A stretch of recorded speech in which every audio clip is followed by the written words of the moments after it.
Assalamualaikum Pak Jatmiko, ucap suara yang kukenali milik Pak Sueb, tetanggaku. Aku hanya menduga, jika ada orang yang bertamu tengah malam, pasti ada kabar duka yang bakal ia sampaikan. Benar saja, Pak Sueb datang memberitahu kalau ada warga desa yang meninggal. Selain keseharian Bapak menjadi petani, beliau juga sering dimintai untuk mengurus jenazah. Waalaikumsalam. Ada apa, Pak? Tanya Bapak dengan suara lembut. Wonten berita duka menawi saged Pak Jatmiko ditenggo ing daleme Pak Sardi, ucap Pak Sueb yang katanya ada berita duka kalau bisa Pak Jatmiko ditunggu di rumahnya Pak Sardi. Benar kan dugaanku? Pasti ada orang yang meninggal. Biasanya setelah tahu, aku acuh, takut kalau diminta Bapak untuk membantunya. Namun, kali ini ada yang berbeda. Hatiku menginginkan untuk terus mendengar pembicaraan mereka. Innalillahi wa inna ilaihi roji'un. Meninggal karena apa, Pak? Tanya Bapak. Sejenak, ada suara dari Pak Sueb. Aku hanya bisa membayangkan kalau laki-laki itu sedang mencoba mengatur kalimat. Pak, kecelakaan, ucap Pak Sueb. Astagfirullah. Ya sudah, saya siap-siap dulu. Tunggu sebentar ya, ucap Bapak. Ngapunten Pak, saya buru-buru mau memberitahu tukang kubur. Keluarga minta untuk dikuburkan malam ini juga, ucap Pak Sueb. Aku mendejak sebal. Kupikir Pak Sueb bakal menunggu Bapak, mengingat rumah Pak Sardi berada di ujung desa. Jika berjalan kaki bakal menempuh waktu 10 menit. Itu pun kalau berjalan normal. Sedang dengan kondisi Bapak saat ini, aku tak tega kalau beliau mesti berjalan sendirian dalam gelap. Buru-buru aku keluar, hendak meminta Pak Sueb untuk mengantarkan Bapak terlebih dahulu. Namun baru saja aku bangkit, Bapak sudah menyibak tirai pembatas antar ruang. Anjar, anterin Bapak ke rumah Pak Sardi ya, sekalian bantu Bapak nanti, ucapnya. Nah kan bener, aku itu paling males kalau harus berhubungan dengan jenazah. Anjar antar saja ya Pak, jawabku. Gelem ya Le, ucap Bapak meminta yang katanya. Mau ya nak? Ya, Bapak berharap seperti itu. Ngapunten Pak, tapi Anjar boten saged. Anjar ndak bisa Pak, jawabku. Aku terpaksa menolak permintaan Bapak. Jujur saja aku sangsi bisa melakukan apa yang beliau perintahkan. Aku tahu Bapak meminta aku belajar memandikan jenazah agar lebih mendalami ilmu syariat agama. Beliau orang yang lemah lembut, tak pernah memarahi aku. Sosoknya begitu santun, tetapi tidak dengan diriku. Aku tukang mabuk dan suka bikin onar. Hampir tiap malam selalu menyempatkan untuk minum tuak bersama teman-temanku, satu circle. Mungkin karena itulah beliau memintaku untuk belajar memandikan jenazah agar aku bisa mengingat kematian dan meninggalkan dunia hitamku saat ini. Ya belajar Le, sekarang sudah jarang yang mau memandikan jenazah. Bapak juga sudah tua, bujuk Bapak. Itulah poinnya, kenapa aku menolak melakukan apa yang Bapak minta. Karena tidak mau bersinggungan dengan mayat. Tapi sepertinya Bapak tak paham keinginanku. Tak bisa kubayangkan jika harus memandikan jasad yang sudah terbujur kaku dengan wajah pucat, belum lagi darah yang mengalir dari tubuhnya. Namun aku juga tak bisa menolak lagi. Ketika Bapak terus memohon kepadaku, dengan terpaksa aku mengiyakan permintaannya. Sesampainya di rumah duka, suasana tampak begitu ramai. Beberapa orang masih sibuk memasang tenda, sisanya sibuk mengurusi keperluan lainnya. Assalamualaikum, ucap Bapak. Waalaikumsalam, mari Pak Jatmiko, ucap salah seorang warga. Kepalaku menoleh panik, berharap ada satu saja alasan agar bisa kabur dari tempat ini. Anjar, ucap Bapak beberapa meter di depanku. Njeh Pak, ucapku pasrah. Langsung mengikuti langkah Bapak. Kami digiring ke arah samping rumah. Kulihat di sana sudah ada kelambu yang menutupi tempat untuk memandikan si mayit. Jar, "Ngapain kamu? Sini," ucap bapak dari arah balik kain. Dengan berat hati, kulangkahkan kaki. Saat ku singkap kain, mataku langsung tertuju pada sosok terbujur kaku dengan kain jarik menutupinya. Tak hanya bapak dan Pak Nur, melainkan ada 2 orang lagi di dalam. Mereka sedang mempersiapkan perlengkapan untuk memandikan si mayit. Segera prosesi memandikan jenazah dimulai. Saat bapak membuka kain jarit, seketika perutku terasa begitu mual. Manakala melihat rupa Pak Sardi sudah hancur berantakan seperti itu. Belum lagi darah segar yang masih keluar dari bekas lukanya. Aku mencoba untuk bertahan, hingga saat bapak menyingkap kain di bagian kakinya. Aku begitu syok ketika melihat kemaluan Pak Sardi tampak menghitam, seperti bekas luka bakar. Aneh, batinku ngeri. Kecelakaan macam apa yang bisa membuat kemaluan menjadi seperti itu? Aku berusaha membantu bapak sebisa mungkin. Sekuat tenaga aku berusaha menahan rasa jijik yang kurasakan. Tetapi akhirnya aku menyerah. Tak kuat menahan mual di perutku. "Pak, Anjar sana dulu ya," ucapku beralasan. Bapak sepertinya paham dengan niatanku. Bukannya melarang, justru dia memintaku untuk pulang saja. Ku anggukkan kepala dan langsung berjalan ke arah kerumunan orang di depan. Aku begitu penasaran bagaimana kronologi Pak Sardi bisa meninggal. Sempat ingin bertanya lebih kepada orang-orang itu, namun aku teringat dengan pesan bapak bahwasanya kita harus menjaga aib si mayit apapun yang terjadi. Maka kulangkahkan kaki untuk pulang saja ke rumah. Toh rasanya aku juga malas berada di tempat ini. Tampak suasana jalanan begitu sepi. Bahkan suara serangga pun seolah raib ditelan kegelapan malam. Jantungku seketika berdetak kencang manakala mendengar suara batuk serak dari sisi kiri. Kutolehkan kepala ke arah pohon melinjo, namun tak kudapati siapapun di sana. Kugelengkan kepala, menghilangkan bayangan mengerikan yang melintas. Namun, baru beberapa langkah berjalan, aku dikejutkan oleh sesuatu yang jatuh tepat di depanku. Awalnya aku mengira bahwa itu adalah hewan, namun setelah melihat ke bawah lebih detail, aku mendapati kepala Pak Sardi tergeletak persis di depanku, dengan mata melotot serta bibir yang terbuka. Aku belum menyadari apa yang sedang terjadi. Kemudian kepala itu tiba-tiba saja mengedip dan bibirnya tersenyum menyeringai. "Jancuk!" Umpatku langsung berlari ke arah rumah duka. "Anjar, kenapa?" Sontak aku melompat kecil dan langsung membalikan badan. "Asu!" Umpatku lirih saat mendapati Hasan berdiri di belakangku. "Memang aku setan apa?" bentak Hasan jengkel. "Aku baru urus sirai Pak Sardi," ucapku gemetaran. Yang kataku, aku baru lihat setannya Pak Sardi. Hasan mengerutkan dahi. "Di tempat memandikan jenazah?" tanya Hasan. Aku menggeleng. "Di jalan menuju rumahku." Setelahnya aku langsung menceritakan semua kejadian yang barusan ku alami. "Oh, mabuk kamu?" tanya Hasan sambil menyentuh pelipisku. "Hancuk, beneran," bentakku sambil menepis tangan Hasan. "Tapi emang ada yang aneh," ucap Hasan merendahkan suaranya. "Kenapa?" tanyaku sambil melihat ke arah rumah Pak Sardi. "Kamu tidak tahu kenapa Pak Sardi bisa meninggal?" tanya Hasan. "Ya kecelakaan toh." "Itu kata orang. Tapi aslinya dia ditemukan di pinggiran jalan. Kondisinya sudah seperti itu. Lagi pula kamu tahu hari ini hari apa?" tanya Hasan. "Sabtu? Apa hubungannya sama Pak Sardi?" tanyaku bingung. "Yang berarti Pak Sardi bakal meminta temen kalau meninggal di hari Sabtu. Percaya nggak percaya sih, tapi kalau ada orang meninggal di hari itu, dia bakal meminta temen," kata Hasan. "Nah terus?" tanyaku mulai penasaran. "Ya makamnya harus dijaga selama 7 hari ke depan. Takut nanti kuburannya dipakai buat ilmu hitam," jelas Hasan.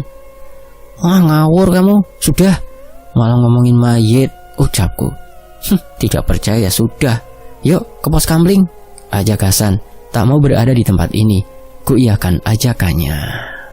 Malam setelah penguburan Pak Sardi, aku masih antusias untuk menceritakan apa yang aku lihat. Saat ini kami sedang duduk di pos ronda.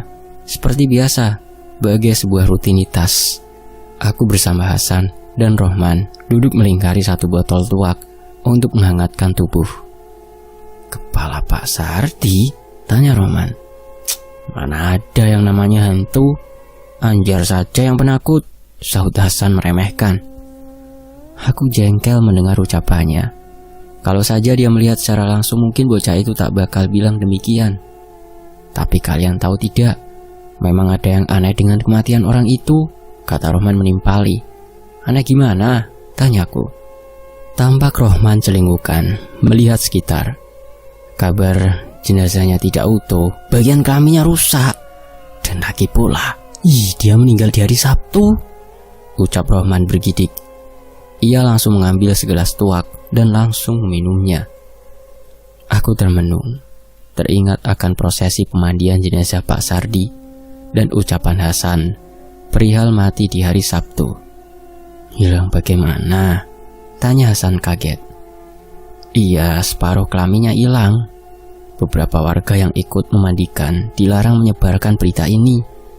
Tapi ya kalian tahu sendiri kan, orang desa itu bagaimana. Dilarang pun ya malah dilakukan," ucap Rohman. "Memang dia kecelakaan di mana?" tanyaku penasaran. "Kecelakaan apa? Orang dia mati gantung diri kok. Tapi anehnya banyak luka di tubuh Pak Sardi," kata Rohman. Aku meneguk saliva. Benar kan? Tidak mungkin jika hanya kecelakaan. Lantas bisa menghilangkan bagian yang terlindung itu? "Pembunuhan maksudmu?" tanya Hasan terlihat cemas. "Iya, ini hanya sebagian warga yang tahu." Aku pun tidak mengerti kenapa keluarganya tidak lapor polisi. Tapi mengingat riwayat hidup Pak Sardi yang berandalan, mungkin mereka tak mau ambil pusing, ucap Rohman. "Wes, tidak usah dibahas. Aku masih ngeri kalau ingat sama kepala itu," bentakku jengkel. Bukannya berhenti, justru mereka berdua membicarakan lebih jauh tentang kematian Pak Sardi. "San, adikmu datang tuh," ucapku sambil menepuk paha Hasan. "Ah, matamu," umpatnya. Aku terkekeh. Setidaknya setelah ini mereka akan ganti topik pembicaraan. "Satrio, sini," panggilku. Satrio menoleh bodoh, lalu dia berjalan ke arah kami dengan menyeret kakinya. "Sini lo, minum ini," kataku. "Asu, ngopong udah bocah kurang itu," umpat Hasan yang katanya, "Kenapa manggil bocah stres itu?" "Hei, jangan gitu sama temen, kebiasaan," ucapku menoleh ke arah Hasan. "Iya, sama adiknya yang rukun sih," ucap Hasan. Aku tak mengindahkan perkataannya. Bagiku Satrio adalah teman sepermainan yang selalu membuatku gembira. "Sat, kamu itu normal gak sih?" ucapku memulai. Satrio tampak terlihat bodoh. Aku tahu ada yang kurang dari bocah ini. Meski umurnya sudah menjelang 25-an sepertiku, namun nalarnya jauh dari kata dewasa. "Normal mas," jawabnya. "Bohong, emang itumu bisa berdiri? Kamu suka sama perempuan gak Sat?" tanyaku. Sedang Hasan dan Rohman terkekeh. "Bisa, mau lihat?" tanya Satrio bodoh dan langsung memelorotkan celananya. "Hei, ora usah, gila nih," ucap Hasan jengah yang katanya, "Gak usah, menjijikan." Aku kembali terkekeh. "Ah, kalau kamu normal, pasti sekarang sudah menikah," ucap Rohman. "Menikah ya mas ya?" tanya Satrio polos. "Bener, coba bilang sama bapakmu, dia kan kepala desa," sahut Rohman yang ikut mengompori. Satrio diam. Dia terus memandang ke arahku lama. "Malah mencicil, jaluk disamplok bocah iki," ucapku sambil mengangkat kepalan tangan. "Minta dibukul anak ini." "Ora mas, ora," sahut Satrio ketakutan. "Nih Sat, minum dulu, biar ndak dipukul Anjar," usap Hasan memberikan segelas tuak kepada Satrio. Awalnya bocah itu enggan, namun setelah dipaksa, justru dialah yang lebih banyak menghabiskan tuak. Di sisi lain, "Anjar, Jar, tolongin bapak," panggil bapak dari arah dapur rumah. Aku menghela nafas. Baru juga tidur sehabis subuh. Jam 6 pagi, bapak sudah ribut seperti ini. Andai ibu masih ada, pasti beliau bisa mengurusi bapak. Tapi naas, aku masih ingat. Dulu sewaktu umurku 7 tahun, beliau meninggal secara misterius. Jadilah aku hanya hidup berdua dengan bapak. Anjar, panggil bapak sekali lagi. Njeh pak, sebentar, teriakku kesal. Bergegas aku keluar kamar, mencari keberadaan laki-laki itu. Pripun toh pak? Apa pak? Masih pagi kok sudah teriak-teriak, ucapku dongkol. Bantu bapak ya le. Antar beras ini ke rumah Pak Kades, pinta bapak. Tanpa banyak bicara, langsung aku angkat sekarung beras untuk kuantarkan ke rumah Pak Kades. Setibanya di rumah Pak Kades, aku mengetuk pintu berulang kali. Namun tak seorang pun yang muncul. Lantas aku lihat ke arah samping, berharap ada seseorang di sana. Malas jika harus membawa kembali sekarung beras ini. Assalamualaikum Pak Kades, ucapku. Masih tak ada sahutan. Nekat aku berjalan ke arah samping rumah. Hingga saat hampir mencapai bangunan belakang, sayup terdengar suara orang sedang bertengkar. Apa? Rapi? Orang ngutek panjenan? Terdengar suara Pak Dayat membentak yang katanya, apa? Menikah? Dasar tidak punya otak. Tapi aku mau nikah pak, teriak Satrio keras. Aku tersentak, tak menyangka candaanku semalam benar-benar dianggap serius oleh Satrio. Nggak usah aneh-aneh, bocah kurang. Bisa apa kamu? Umpat Pak Dayat. Ya pokoknya aku mau nikah, teriak Satrio kencang. Perang! Aku terperanjat saat mendengar suara bantingan dan disusul suara teriakan wanita. Astagfirullah, teriak suara Buyatmi. Asuh, bocah raiso dikandani, teriak Pak Dayat berbarengan dengan suara tamparan.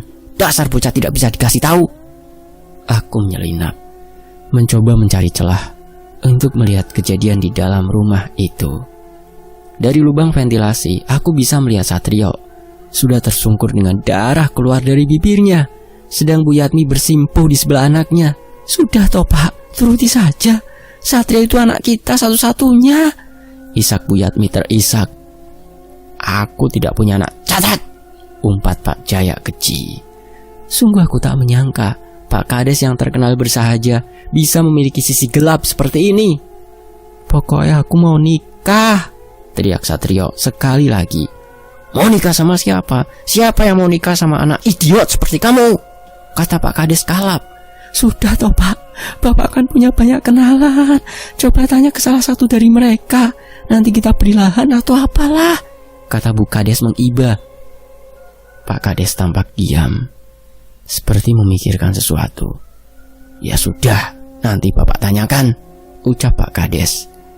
Aku menggeleng, tak habis pikir dengan orang-orang ini. Bagaimana bisa mereka menuruti permintaan Satrio untuk menikah? Perlahan aku menyingkir saat melihat Pak Kades berjalan menuju pintu. Begitu sampai depan rumah, aku langsung lari agar tak ketahuan sedang menguping pembicaraan mereka. Di sisi lain, Satrio minta dinikahkan? Tanya Hasan kaget sekaligus geli. Iya, aku dengar sendiri. Bahkan Pak Kades memukul Satrio sampai mulutnya berdarah. Kataku, serius kamu? Pak Kades bisa seperti itu? Wah, gak nyangka aku, kata Hasan. Aku penasaran siapa yang bakal menikah dengan bocah idiot itu. Kataku penasaran. Siang itu aku dan Hasan terus membicarakan Satrio, hingga tampak dari kejauhan Rohman berlari ke arah kami. Wajahnya tampak begitu pucat bercampur panik. Ngopo melayu-melayu? Tanyaku. Sebentar, kata Rohman sambil membungkukkan tubuh, memegangi perutnya. Satrio gantung diri, ucapnya memandang kami berdua dengan tatapan ketakutan. Bohong, ngapusi, ucapku tak percaya. Beneran ya Allah, saud Rohman jengkel. Aku dan Hasan langsung saling tatap. Kalau Rohman yang begundal itu sudah menyebut nama Tuhan, berarti dia tak sedang bercanda. Terus gimana? Tanyaku ngeri. Ya mati, mau gimana lagi? Kata Rohman bingung. Maksudnya gantung di mana? Kataku jengkel. Di bangunan belakang rumahnya, kata Rohman. Aku terhenyak, tak menyangka Satrio gantung diri. Sekilas aku menatap ke arah Hasan yang juga tampak kaget. Kenapa sih? Tanya Rohman bingung. Kamu saja yang cerita. kataku kepada Hasan. Hasan menceritakan semua yang kulihat tadi pagi. Begitu pula dengan Rohman, ia merasa ada yang janggal dengan kematian Satrio. Ada yang gak beres, ucap Rohman. Sudah, jangan bicara di sini, kata Hasan saat mendapati beberapa orang melintas di depan mereka. Ke rumahku saja, bapak lagi ke sawah kalau jam segini, kataku. Sesampainya di rumah, kami langsung masuk ke kamarku. Di sini bakal lebih leluasa untuk berbicara. Aku curiga sama Pak Kades. Jangan-jangan dia yang membunuh Satrio. Bocah kurang seperti dia, memangnya bisa berpikir untuk gantung diri, kata Hasan. Jangan asal nuduh. Kalau benar pun kita bisa berbuat apa? Tanya Rohman. Ya bener kan, kalau bukan bapaknya sendiri, terus siapa? Jangan mentang-mentang kepala desa yang rajin ke masjid lantas tidak bisa berbuat nista, kata Hasan nimpali. Bener gak Jar? Tanya Hasan saat aku hanya diam. Aneh memang, padahal Pak Kades sudah setuju untuk menikahkan Satrio. Lalu kenapa bocah itu gantung diri? Ucapku. Jujur saja aku merasa bersalah. Andai aku tak mengompori Satrio untuk menikah, mungkin kejadiannya tidak bakal seperti ini. Mungkin bapaknya berubah pikiran, kata Rohman. Aneh, kenapa dia harus gantung? Ucapanku terputus. Sesuatu melintas cepat di pikiranku. Bergegas aku bangkit, membuat kedua sahabatku terlonjak saking kagetnya. Asu, ngapa toh? Gawe jundel, umpat Hasan yang katanya bikin kaget. Wes ayo cepet kita ke rumah Pak Kades, ucapku langsung melangkah keluar kamar. Sepanjang perjalanan aku benar-benar was-was, berharap bapak belum sampai ke rumah Pak Kades. Kalau sudah, aku tak bisa melihat secara langsung bagaimana kondisi jasad Satrio. Semoga ketakutanku tak terjadi. Jar, kenapa toh? Tanya Rohman sambil mengimbangi langkah kakiku. Hari Sabtu, gantung diri. Lupa? Tanyaku tanpa menoleh. Pak Sardi, ucap Rohman.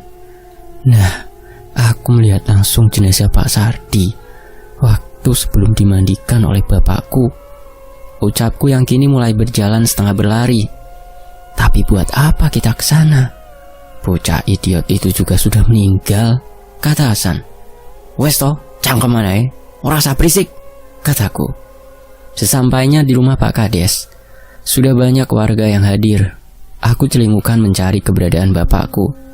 Pak, panggilku. Nah, kebetulan. Ayo, bantu bapak, kata bapak. Kali ini aku tak menolak. Rasa penasaranku begitu hebat, walau ada ketakutan. Tapi aku berharap kalau ini semua hanya sekedar asumsiku saja. Ngapain? Ayo bantuin, ucapku kepada Rohman dan Hasan yang masih diam di tempatnya. Wes, tidak usah teriak-teriak. Mas Hasan sama Mas Rohman, ayo kalau mau bantuin, ucap bapak kalem. Begitulah bapak, selalu sopan dengan siapapun yang ia temui. Hal itu yang tak pernah diturunkan kepadaku. Tak bisa menolak, mereka tersenyum kecut dan mengekor di belakangku. Kami melewati sisi bangunan untuk bisa sampai ke bilik yang bakal digunakan untuk memandikan Satrio. Kupikir, ini satu-satunya cara untuk menebus kesalahanku. Mungkin jika aku tak berbicara seperti itu, nyawa bocah ini masih bisa terselamatkan. Kami berempat sudah masuk ke dalam bilik. Tampak jenazah Satrio sudah dibaringkan di atas meja kayu. Sesaat aku diam mengamati. Asem, kenapa kelaminnya masih berdiri? Kata Hasan cukup keras. Aku menyikut tulang rusuknya keras. Wajar, karena meninggalnya gantung diri. Nanti didoakan biar bisa melemas yole, kata bapak menjelaskan. Anjar, sini bantu bapak siapkan ini le. Mas Hasan sama Mas Rohman, tolong buka kain penutup jenazah. Bapak ke depan sebentar, kata bapak. Terlihat Hasan dan Rohman ragu. Aku tahu ini pertama kalinya mereka berhadapan dengan jasad orang yang sudah meninggal. Anjar saja ya pak, saya belum terbiasa, ucap Hasan. Aku bergegas ke arah jenazah. Tanpa rasa ragu, kusibak kain itu. Ada semacam desiran di batinku manakala melihat wajah Satrio yang sudah membiru. Luka di bibir itu adalah perbuatan Pak Kades. Lalu aku hendak memeriksa alat kelamin Satrio. Kutolehkan kepala ke arah Rohman, memintanya untuk mengecek keadaan.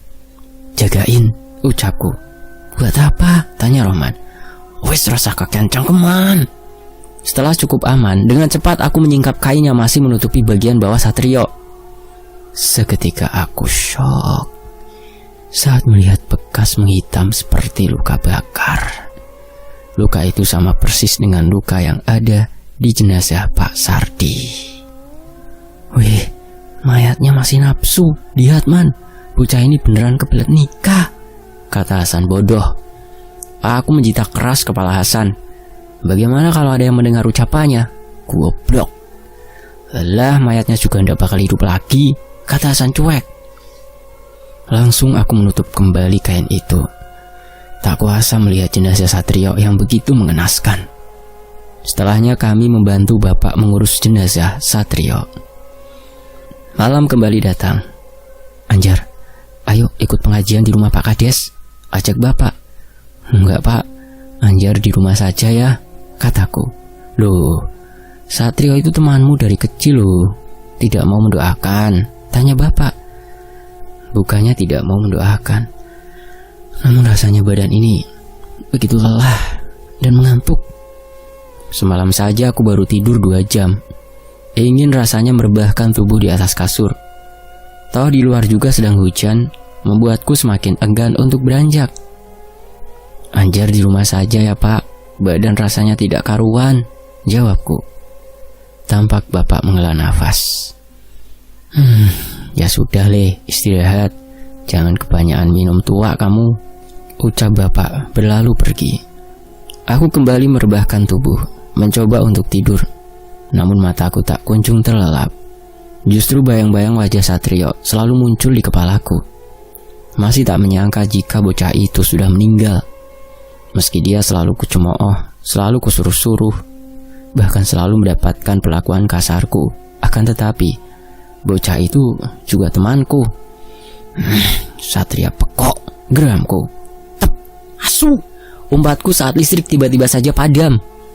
Bergegas aku bangun dari pembaringan, membiarkan mataku untuk beradaptasi dengan kegelapan. Aku mulai beranjak keluar kamar, mencari lilin yang selalu disediakan bapak di bufet ruang keluarga. "Yalah, mana toh?" tanyaku terus mencari benda putih itu. "Anjar." Dek. Tubuhku mematung, tak berani menoleh ke belakang. Aku mengenali suara itu. Kugelengkan kepala, menepis perasaan takut. Tidak mungkin itu Satrio. Jelas aku ikut menguburkannya tadi siang. Kulanjutkan untuk mencari lilin. Akhirnya aku temukan satu dan segera menghidupkannya. Srek. Aku spontan melihat ke arah dapur saat mendengar suara langkah kaki di tempat itu. "Pak," panggilku. Tidak ada sahutan. Perasaanku mulai tak karuan. Merasa ada yang tidak beres. Kuputuskan untuk segera masuk ke dalam kamar. Klek. Kubuka pintu kamar. Kuangkat lilin setinggi dada untuk menerangi ruangan itu. Lega. Kupikir aku bakal melihat setan Satrio di rumah ini. Namun saat aku berbalik hendak menutup pintu, tubuhku membatu saat pendar cahaya lilin menerangi ruang keluarga. "Jar, delet maneh aku rapi." Aku mundur, tak percaya dengan apa yang kulihat. Tepat di hadapanku sosok Satrio berdiri mengenakan pakaian beskap dengan leher miring terikat tali tambang dan bicara, "Jar, sebentar lagi aku nikah. Anjar, tolong kuburku," ucapnya lirih namun terdengar jelas di telingaku. "Kuburku, tolong. Anjar, tolong kuburku," ucap Satrio semakin keras. Aku tersentak, langsung menutup pintu kamar dengan kerasnya. "Satrio asu, wes mati jiwa yang ganggu," kataku ketakutan. Puk, terdengar suara benda jatuh cukup keras dari ruang tengah. Srek, ada sesuatu yang berjalan dari ruang tengah. Tok, tok, tok. Aku mundur menjauh dari pintu. Sial, kenapa malah seperti ini? Sat, pulang Sat. Maaf sudah membuatmu cilaka Sat, ucapku ketakutan. Hening, tak ada suara apapun. Kutaruh lilin di atas meja. Aku mencoba mengintip dari celah pintu. Jika sosok itu sudah pergi, aku berniat untuk keluar dari rumah ini. Kini posisiku sudah jongkok, sedikit merasa lega. Aku tak mendapati apapun dari celah itu selain kegelapan. Hingga saat aku menoleh ke arah kolong tempat tidur, aku menjerit sejadinya. Saat wajah Satrio menatapku dengan tatapan hampa. Kuburku, tolong, ucapnya lirih. Astagfirullah, jeritku langsung berlari keluar kamar. Aku tak peduli dengan kondisi hujan lebat. Terus saja aku berlari, tak tentu arah, hingga aku melihat ada seseorang berjalan di depanku menggunakan payung. Mas, teriakku. Sosok itu tak menoleh. Ia terus saja berjalan menembus hutan. Mas, panggilku terus mencoba untuk meminta tolong. Hingga saat aku berada tepat di belakangnya. Mas, tolong, kataku. Laki-laki itu menoleh perlahan. Namun yang tidak kusangka, kepala laki-laki itu benar-benar berputar ke belakang. Tolong Jar, kuburanku, ucap Satrio lirih. Aku semakin ketakutan. Kenapa Satrio sialan itu menghantuiku? Apa salahku sampai membuat ruhnya tidak tenang seperti ini? Aku berlari tak tentu arah. Terus saja kepalaku menoleh ke belakang. Takut Satrio masih ada di belakangku. Bruk. Aku terpelanting sampai jatuh ke tanah. Aduh! Kata Hasan yang juga terjatuh di tanah. Jar, tolong! Satrio, Jar! Aku tak menjawab, melainkan menatap Hasan waspada. Weh, malah blong-blong, ucap Hasan dengan kepala terus menoleh ke belakang. Tampak dia juga basah kuyup kehujanan. Aku yakin pasti terjadi sesuatu juga dengannya. Kenapa sih? Kok pucat gitu? Lagian ngapain malah hujan-hujanan? Tanyaku penasaran. Seolah tersadar, Hasan langsung berdiri. Aku lihat Satrio di rumah, kata Hasan. Aku melongo. Kenapa bisa seperti ini? Terus, tanyaku. Lantas Hasan menceritakan apa yang ia alami, sama sepertiku. Namun bedanya, Satrio mengatakan hendak membunuhnya. Aku bakal mati yo, tanya Hasan. Aku menggeleng tidak bisa mengucapkan sesuatu. Aku masih takut jika tiba-tiba Satrio muncul kembali. Wes, ayo, ucapku sambil menarik tangan Hasan. Jangan ke rumahku, ke rumahmu saja, ucap Hasan saat aku menggiringnya pulang ke rumah. Ke rumahmu saja, ada aku, sahutku. Aku pun tak mau pulang ke rumah saat ini. Hasan tampak berpikir, namun tanpa banyak bicara, ia langsung melangkah menuju rumahnya. Setibanya di rumah Hasan, aku langsung mandi. Baru setelah itu, aku menceritakan semua yang kualami. Hah, beneran? Aneh, kata Hasan. Itulah, aku juga tidak paham, ucapku sambil menyeruput kopi hitam yang masih mengepul. Kenapa dia memintamu untuk ke kuburnya? Tanya Hasan. Aku menggeleng tak punya jawaban untuk pertanyaan itu. Mungkin dia minta kamu doakan, Jar, ucap Hasan. Aku termenung. Benar, bisa saja Satrio memintaku untuk mendoakannya. Atau mungkin karena aku yang menyuruhnya untuk kawin, tanyaku. Enggak lah, dia mati karena pilihannya. Kenapa kamu yang jadi disalahkan? Tanya Hasan. Terus, kenapa dia mau membunuhmu? Tanyaku. Wajah Hasan memucat. Tidak tahu. Dia cuma muncul, lalu bilang seperti itu, kata Hasan. Sudahlah, mungkin itu bukan hantu atau demit. Bisa jadi, itu cuma ketakutan kita saja, kataku saat melihat wajah Hasan begitu ketakutan. Bentuknya benar-benar jelas, Jar, ucap Hasan. Tanpa menjawab, aku langsung berdiri, menatap kosong ke depan. Kenapa? Tanya Hasan khawatir. Goblok, ayo ke rumahku, aku belum matiin lilin, kataku panik. Hasan menepuk jidatnya. Langsung saja kami menuju rumah bapak. Ngapain juga nyalain lilin? Mau ngepet? Tanya Hasan sambil menghindari genangan air. Tadi mati listrik, makanya aku nyalain, timbalku. Mati listrik? Cuma rumahmu itu, kata Hasan. Aku tak menggubris, secepat kilat berjalan ke arah rumah. Bahaya kalau sampai terbakar, bisa-bisa aku dibunuh bapak. Namun, ketika mencapai depan rumah, aku mengerang lega. Saat melihat lampu sudah menyala, ada kemungkinan bapak sudah pulang. "Pak," panggilku. Namun tidak ada sahutan sama sekali. Ku coba untuk melihat ke kamarnya. Sepertinya pria itu belum kembali dari pengajian. "Jar, sini," tanya Hasan saat membuka pintu kamarku. Aku menghampirinya, melongokkan kepala ke dalam kamar. Seketika aku langsung tertegun. Di ruangan itu banyak bekas tanah merah yang masih basah. "Ora beres iki," ucap Hasan. Aku langsung menutup pintu kamar dan menguncinya. Tak peduli ada tanah kuburan di atas tempat tidurku. "Ayo," ajakku berjalan sambil mengambil senter di lemari ruang keluarga. Hasan tampak bingung, namun mengikuti langkah kakiku. Saat ini di pikiranku hanya satu, secepat mungkin datang ke makam Satrio. "Mau kemana sih?" tanya Hasan. Aku tak menjawab. Jika ia tahu, pasti bakal menolak mentah-mentah. Anjir bangsat, mau kemana sih?" umpat Hasan. "Makam," ucapku saat masuk ke batas desa. "Ngawur, gila kamu. Kalau warga tahu bisa dikira aneh-aneh," ucap Hasan. "Ada yang tidak beres, sudah kita lihat dulu," ucapku menarik tangannya agar terus menemaniku. Namun saat kami sampai di depan makam Satrio, semua syaraf di tubuhku melemas. Saat mendapati kubur itu sudah porak-poranda. "Astagfirullah," ucapku lirih. "Jar, ada apa ini?" tanya Hasan ketakutan. "Ayo pulang," kataku kembali menarik tangan Hasan. "Kenapa?" "Itu jasa Satrio, kasihan," kata Hasan hampa. "Mau mati? Kalau warga tahu kita di sini, bisa dituduh macam-macam.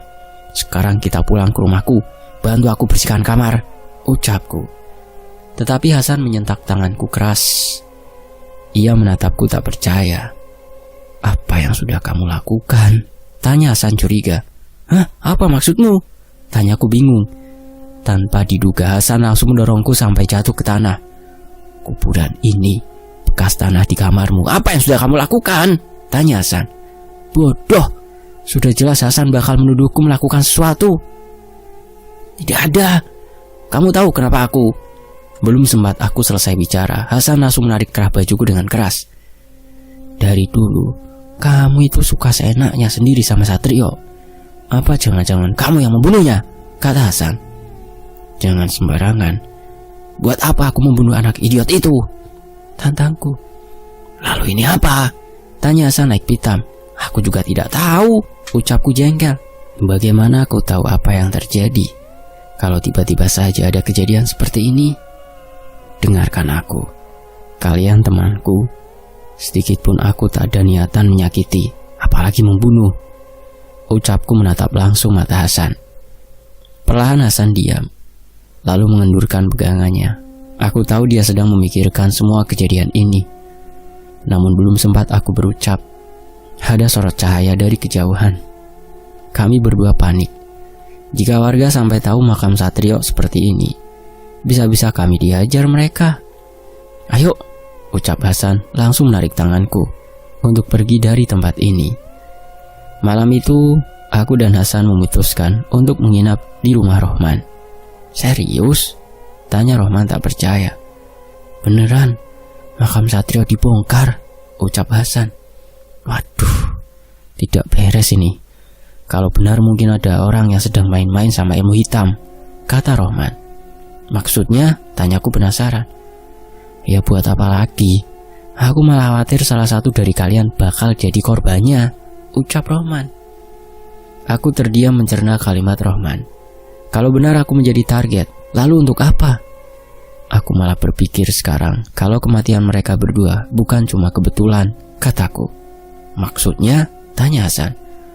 "Ingat kan, aku pernah cerita kalau di bagian kelamin Pak Sardi ada semacam luka. Aku juga melihat luka itu di tubuh Satrio," ucapku. "Kok aku ndak lihat?" tanya Hasan. "Ya kamu fokus sama kelaminnya saja, malah sempat dicemooh pula," kata Rohman. Hasan menunduk aku tahu dia menyesali perbuatannya. Terus gimana?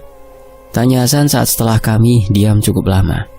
Kita tunggu sampai beberapa hari. Kalau Satrio masih menghantui kita, berarti memang ada yang tidak beres. Perkara makam Satrio yang dibongkar. Jangan sampai kelepasan bicara. Kalau kita sudah tahu, ucapku. Mereka berdua mengangguk. Segera setelah itu kami tidur berdempetan.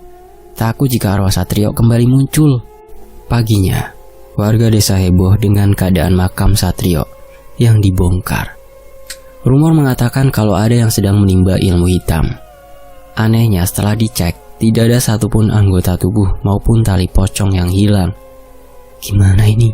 Asli aku takut, ucap Hasan. Kita tunggu dulu, seperti rencana semalam. Kalau masih dihantui, kita pergi ke orang pintar saja, ucapku. Namun sialnya kali ini bukan hanya aku dan Hasan saja yang mendapat teror. Rohman pun juga menjadi korban. Selama seminggu kami bagai mayat hidup. Tak pernah bisa tidur di malam hari. Di siang hari pun bayang-bayang Satrio selalu menghantui. Hingga suatu malam, awalnya aku hendak mencari hiburan dengan pergi ke pos kampling. Namun saat sampai di sana, justru aku tak mendapati seorang pun. Dongkol, kuputuskan untuk segera pulang ke rumah. Namun rasanya malam begitu sunyi. Bahkan aku tak mendengar satupun suara hewan. Hingga saat aku hampir sampai di perempatan desa, seketika tubuhku mematung saat melihat sesuatu yang paling kutakuti berdiri di sana. "Sat, kamu mau apa toh?" ucapku memberanikan diri. Namun sosok itu terus bergeming. Malahan ia menuju ke arah kanan, yang ku tahu menuju ke sungai. Aku tak tahu apa yang dimaksudkannya, tetapi setelahnya sosok dedemit itu berjalan tanpa suara ke arah sungai. Memberanikan diri, aku mengikuti sosok itu. Namun saat hampir sampai, sosok Satrio menghilang, berbarengan dengan suara ribut dari arah gubuk. Aku mengerjak, tatapanku langsung mengarah ke gubuk usang itu. Ada seseorang di dalam sana. "Bocah Raguna," ucap suara serak dan dalam. Perlahan aku mengendap, mencari cara untuk melihat apa yang sebenarnya terjadi. "Ampun, Pak," kata suara Hasan mengiba. Aku mengepalkan tangan kuat, mencari celah untuk melihat ke dalam. "Wes toh, rasa kakean cangkeman. Sudah, ndak usah banyak bicara. Karena kamu, anakku jadi berandalan seperti itu." Dek!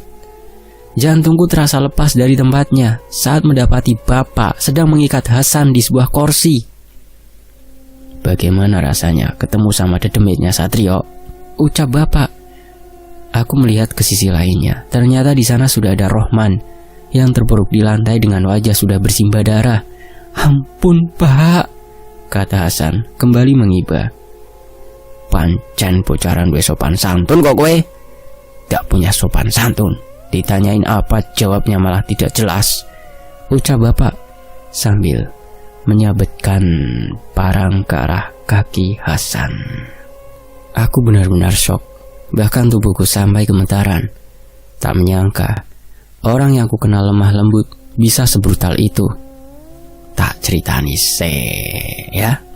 Aku ceritain dulu. Diam. Jangan nangis. Laki-laki kok cengeng," bentak bapak.